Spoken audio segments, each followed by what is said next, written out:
Buenas tardes, cordial saludo. Somos estudiantes de Psicología de la UNAD, del curso Fundamentos de Evaluación Psicológica, y en este podcast hablaremos sobre los hitos más importantes de la evaluación psicológica a través de una línea del tiempo.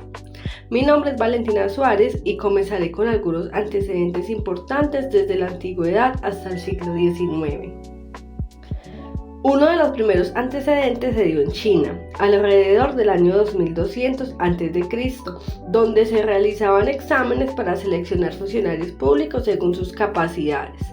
En la Grecia antigua, Hipócrates propuso la teoría de los 4 humores, relacionando los temperamentos con características de la personalidad.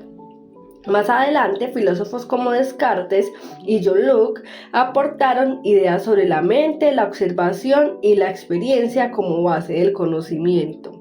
Durante el siglo XIX surgieron bases más científicas para la evaluación psicológica. Franz Gall propuso la frenología, Adolf Quetelet aplicó la curva normal al comportamiento humano y Fechner desarrolló la psicofísica relacionando estímulos y sensaciones. Finalmente, en 1879, William Wood creó el primer laboratorio de psicología experimental, marcando el inicio de la psicología científica. Después, Francis Galton impulsó el estudio de las diferencias individuales y Cattell introdujo el término test mental. Ahora doy paso a mi compañera para continuar con la siguiente etapa de esta línea del tiempo. Hola, mi nombre es Ana Londoño y yo voy a dar algunos hechos relevantes del siglo XX, iniciando en 1905, cuando el gobierno de Francia pidió identificar niños que necesitan educación especial, donde Binet y Simon responden con 30 tareas graduadas por dificultad. Clasificaban a los niños por la edad mental, comparándolos con su grupo de edad. Así se crea la primera escala práctica de inteligencia.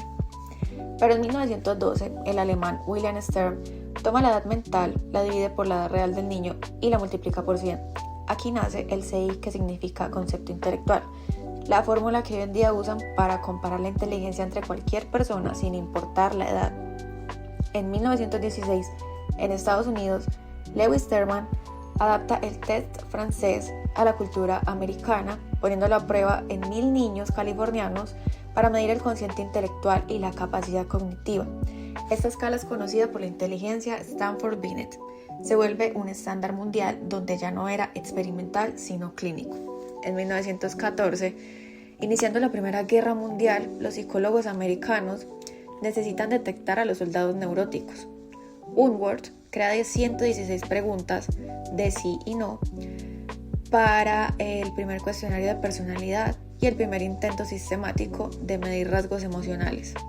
En 1917 y 1918 se crea el test alfa, donde son 212 preguntas para alfabetizados, y el test beta, donde fueron figuras geométricas para analfabetos e inmigrantes, demostrando que con el tiempo estos tests funcionaban a escala masiva.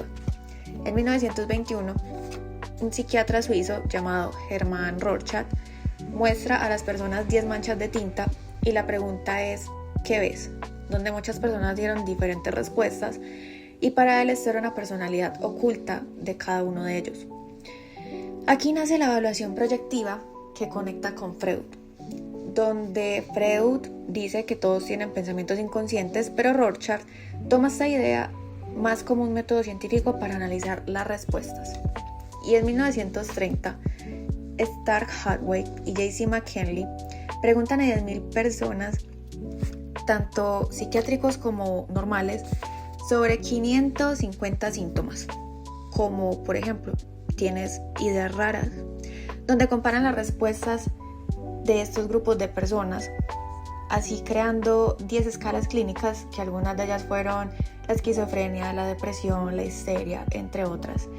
Y así nace el MMPI, que diagnostica objetivamente a base de toda evaluación moderna. Cordial saludo, mi nombre es Laura Paneso Valencia, voy a socializar con ustedes la línea de tiempo a partir del año 1948. En el año 1948 se publicó el Inventario Multifásico de Personalidad de Minnesota, conocido como MMPI, y este fue desarrollado por Stark Hathaway y J.C. McKinley. El MMPI representó un avance muy significativo porque este fue construido con procedimientos estadísticos y empíricos muy rigurosos.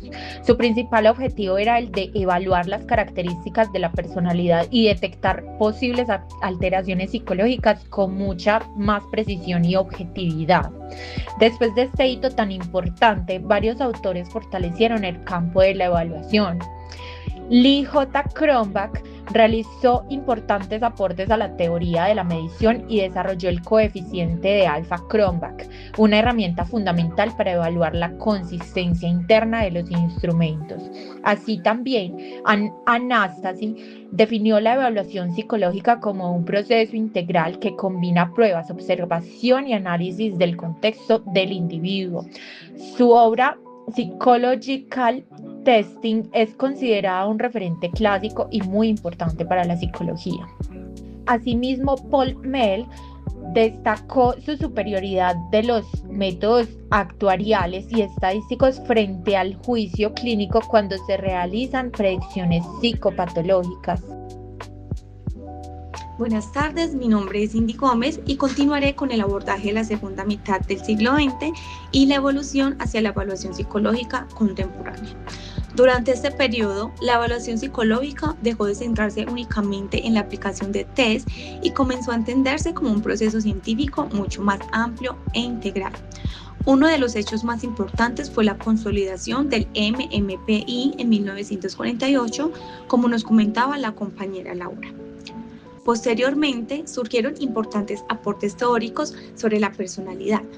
Carl Jung propuso los tipos psicológicos introvertido y extrovertido, mientras que Ernst Kempner relacionó las características físicas con rasgos emocionales y de personalidad.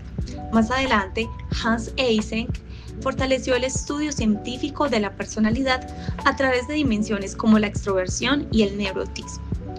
Otro avance fundamental ocurrió en 1980, cuando David Bernstein definió la evaluación psicológica como un proceso de recopilación de información para la toma de decisiones clínicas y profesionales.